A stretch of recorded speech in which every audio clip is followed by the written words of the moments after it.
Hello guys, Sapphire Yagami with the episode of episode 1 and 2 of season 2 of Salem.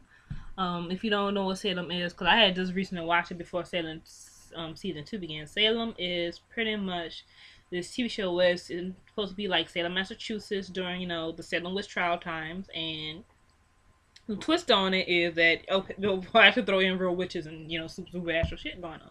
So I had watched all of season 1 on Netflix because I had it in my list. So I sat down and watched. I'm like, oh, this is pretty good. This is a pretty good little show. I like it. I kind of like it. I like it. I like it. I like it. And so season 1, not season 1, season 2, episode 1 begins called Cry Havoc. So we leave off after the season finale of season 1, in which the Grand Rite was finally completed. So in the wake of the Grand Rite, merely the first phase of the Hive's dark undertaking, a horrendous plague sweeps through Salem. Tension escalates between Tituba and Mary, who tries to enjoy what limited time she is allowed to spend with her young, recently returned son. Because in the first season, we saw that the baby died when she was trying to get a supernatural abortion. But in this episode, we see that no, they didn't kill the baby. They just kept it, as so I guess you would say leverage to keep her in check. Mary confronts Mercy Lewis in a bid to strike a bargain with the upstart witch, but Mercy already has a diabolical plans of her own in play. As Anne Hale begins to comprehend the nature of her own true power, she is extended an offer that may provide her some clarity and relief.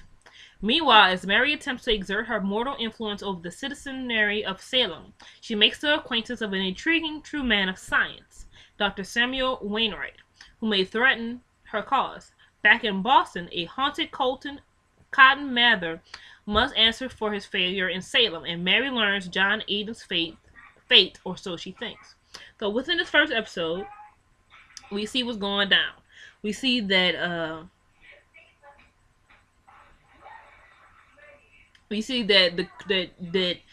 the young woman who Mary took under her wing, Mercy Lewis, because at first they was using her as like possession and using her to kill Puritans because they needed and they needed the Puritans to kill innocents in order for the Grand Rite to be completed, and they did that voluntarily because Puritans was so strict on terms of in terms of this very religious thing. Everything was seen. What I think is interesting is, like, I'm not sure how much actual history is put into the show, but what in terms of the show wise, in fact, they're so supposed to be these pious people and everything, but you got a fucking whorehouse in the city, in the town. How fucking pure can you be with a whorehouse in the town? Seriously, you're a freaking pastor, Cotton Mather. I think he's a pastor. I can't remember, but I believe he's a pastor. He's like because he's dealing with sorcery and stuff. So you got to be like somebody of religious standing. He's in the fucking whorehouse. Like, how religious can you be and pious can you be? Talking about witches and everything, but y'all up in here with the horrors. Really? Really? Really? And so we have Mary having to deal with Mercy, which she created because she was possessing this girl, that she had to convince her that, like, her convincing, she should have thought about it, what I'm saying? She was coming to her, trying to convince the girl that, this is a good thing, and then, the other teenagers around Mercy's age, like, you have the power, you have the power of life and death in your hand, because all you have to do is point somebody and they die. We burnt her at the stake as a witch. So now, Mercy, she literally sort of created like a monster. You know what I'm saying? You created it. So within episode 2, Blood Kiss, in the wake of Mercy's brutal act of violence, because Mercy killed all the killed elders, like, like I'm surprised those upstarts witch did not see that shit coming though. Like she went to him like, I have done this and this, like, we told Barry, and they spit in her face, and she turned around, and she turned back around. You know how they look? People get that crazy look on their face. And she turned back around, took the blood off her face, licked it. I'm like, oh, they did not see this shit coming. They did not see that shit coming. I saw that shit coming a mile away. I'm just saying. So episode Blood Kiss, in the wake of Mercy's brutal act of violence, Mary works to rally the citizenry of Salem against her rebellious, wayward former protege. You created it. You didn't see that coming? All that magic you got, you could see that coming? And to put it into the willful witch uprising. Despite the unwanted distraction, Mary moves forward in her bid to complete her hive's dark task with the promise that her eventual success will result in a permanent reunion with her son. As Dr. Wainwright looks for clues to cure the growing plague, his methods create concern for the selectmen. While his only hope seems to be discovery of the pox ravaged Isaac. I feel bad for Isaac. Like, he has gone through too much. I feel bad for his character. Like, damn. Who, beyond all expectations, clings to life. The possibility of his success creates additional concern for Mary and Tituba. Meanwhile, John Oh, one part. I thought that was an act. John Alden prepares for an epic confrontation still to come, and has a telling encounter with an unexpected ally. Mary's son begins to show another unsettling side of his nature, and Anne Hale, right with her new, as of yet uncontrollable powers, embarks on an unforeseen journey, but discovers more than she bargained for.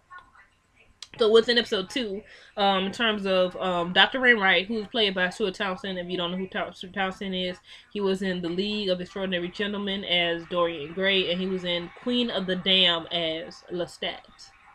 So he's playing because since he's a man of science, so he's not like, oh, God has brought down this plague upon us. That's pretty much was the answer for a lot of stuff back then. But in this case, he's like, no, I'm gonna use science to figure this shit out. I'm gonna find the point of origin of the science. If I could get create a cure from the person who this pox started from, then I could cure everybody else. Now Tisha was like, no, you need to kill Isaac. I'm like, damn, why they keep doing this to Isaac? Like, what did Isaac do to you? I feel bad for his Isaac. Like, what did Isaac do to you? What did he do to you, Tisha? What did he do to you? I know you a slave, but what did he do to you? Shit, like, damn, poor Isaac. Poor Isaac. And so that's that.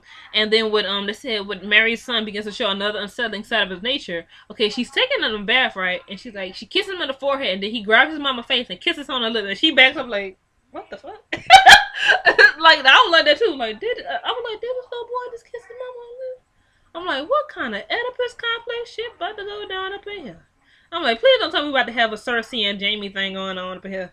Please don't tell me about to have it. Please, we don't need no Lannister ancestral things going up in here. But anyway, then we also see this other witch who Cotton Mather's dad had prevented her from doing the crime, right? She is being played by Lucy Lawless. If you don't know who Lucy Lawless is, people, she is Xena, the warrior princess. Like, I understand she's playing like a wholly new character in here, but every time I see her, I'm like, Xena, the warrior princess. Cause like that's my freaking show right there. You can't tell me nothing about Xena. That's my.